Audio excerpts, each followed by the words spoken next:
don't think about anything else. You don't. You think about the cold. You think about your stroke. You think about your breathing. You don't really think about anything else. So in a way, you're giving yourself a break.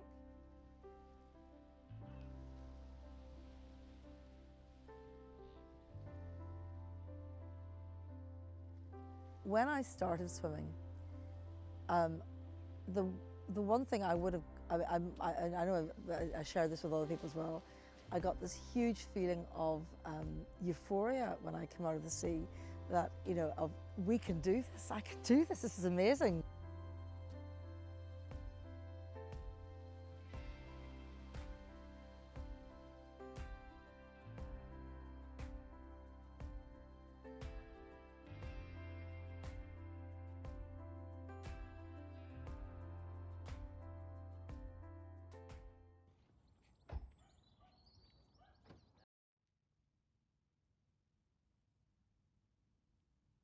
Well, my name is Maire, and I'm a solicitor up in the country. So I do a big commute to work every day.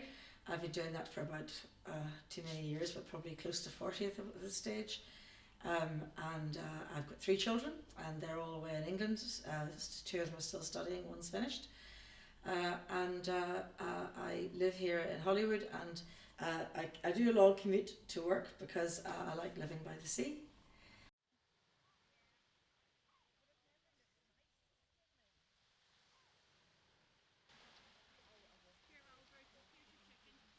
Currently swim 3 to 4 times a week. Usually, hopefully, one maybe a Thursday, but then Friday, Saturday, Sunday every weekend. And maybe now that the days have got longer, I'm maybe getting an early one first, during the week as well. So we might up that to 4 to 5 days a week.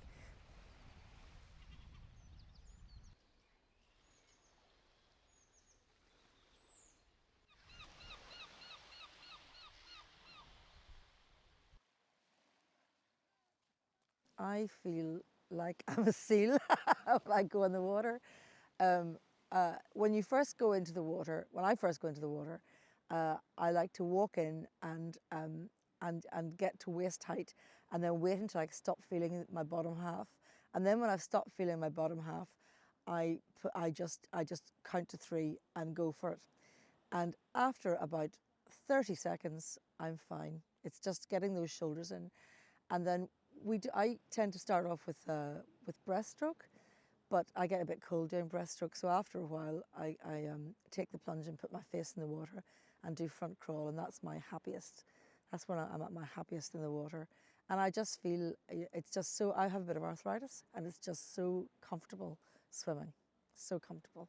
I swim with somebody who has really bad back pain, and he swims. He finds that it actually helps his pain, and over the course of him starting to swim a few years ago, he's not taking a fraction of the medication he was before. Um, I know of other people who swim.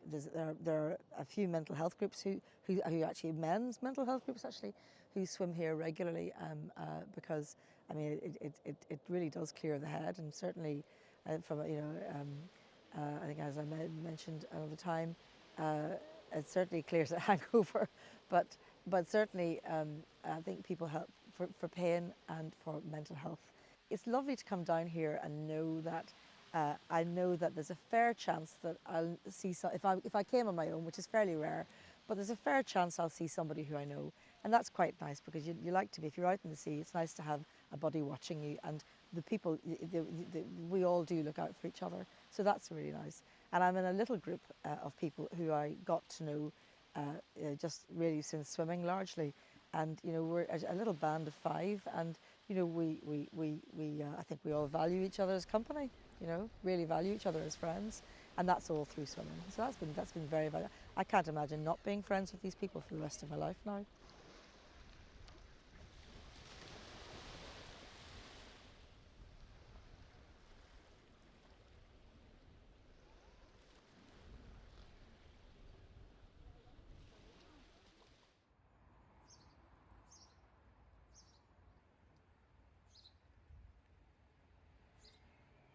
My name is Rosemary. I am a social worker. I have 4 children and a lovely golden retriever, and I'm a friend of Maura's. Maura and I have known each other for a long time. Well, really, Maura and I were in the same circle of mums who like to meet up for a cuppa every now and again. And one day she just said that she always wanted to go swimming in the sea. And she said, well, we go to Helen's Bay. And if I'm totally honest, I was trying to think of an excuse not to do it because I was thinking it was in September time. I thought it was going to be really cold. I wasn't really sure if you could actually swim in Helen's Bay. But before I knew it, we were in the water in Helen's Bay swimming for the first time together. She's really encouraging. She's very good about making a commitment to meet up. So even if you're not really feeling like it, if you've been out the night before and you're thinking, I don't really want to go tomorrow, if you've said, okay, I'll meet you at 10 o'clock, then you're much more inclined to go. Last year, I was having a very tough time in work. Without knowing it, I'd become burnt out in work. So I found swimming really helpful for a bit of work-life balance. We have to look after our mental health for lots of different reasons. If you've gone through a really difficult time, or if you've been bereaved, or if work is tough, you need something for yourself that can just empty your mind. We all go through tough times.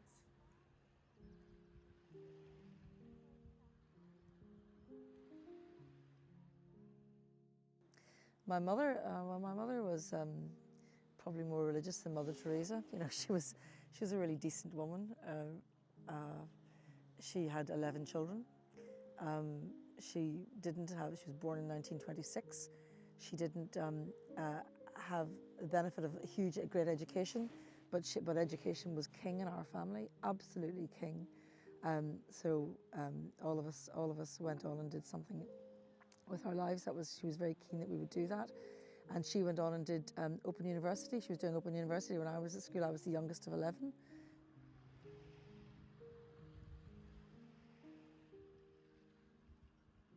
She was a pretty amazing woman, my mother, actually. Really, really amazing, really principled, treated everybody equally, really principled. And also religion was the backbone of in her life as well.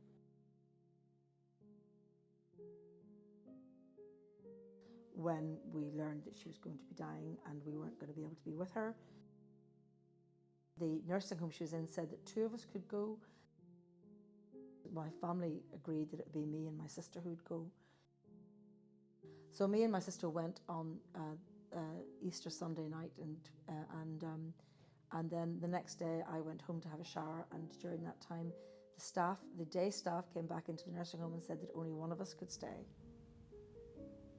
So we had to make the decision as to which of us was going to stay, and I decided that it should be me that would go. And leave my sister there. So my sister stayed with her then for the next 6 or 7 nights until she died and didn't leave her side. But that was extraordinarily difficult, leaving the nursing home that day, having said goodbye to her, knowing it was the last thing. And I went to the sea immediately, only to be told after I put my swimming costume on that the sea was closed and I couldn't swim. So I'm afraid I'm a bit of a rebel, and I got dressed, left, and the next morning I was at the sea at 7:30 before anyone was there, and I swam every day thereafter at 7:30 in the morning for the rest of the pandemic.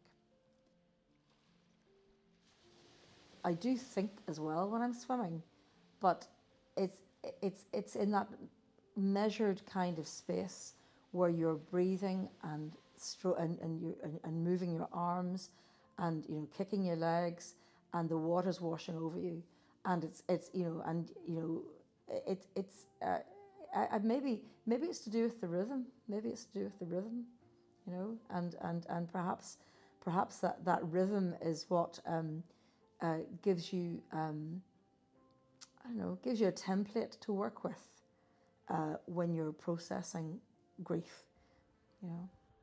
My family are all pretty supportive, and in fact, as I mentioned, I have a very large family, and now and again we have a big family swim at New Year, which is who gets everybody down to the beach, and those who are brave go in the sea, and those who aren't don't. I think at first they were a bit bemused by it, actually, and now sometimes they're amused by it, and sometimes they're a bit irritated because swimming has to come first. I did with a couple of friends and my sister-in-law. We did the swim down at the Great Fjord Swim down at in Connemara, and I couldn't believe it. I was so proud of the T-shirt that I got, because I've never been sporting particularly. I've always tried to chip away at it on my own, but I've never been sporting. And I was so excited to get a sports T-shirt that I had earned in not a competition, but an event. And I don't think I would have had the confidence to do that. I think actually the swimming gave me the confidence that I could do that. I would say, if you can get yourself down to the sea, if you can swim, great. If you can't swim, just stand in the water on a calm day. Don't go out of your depth. Always take a float. Always take a float. But if you know, try it. Try it.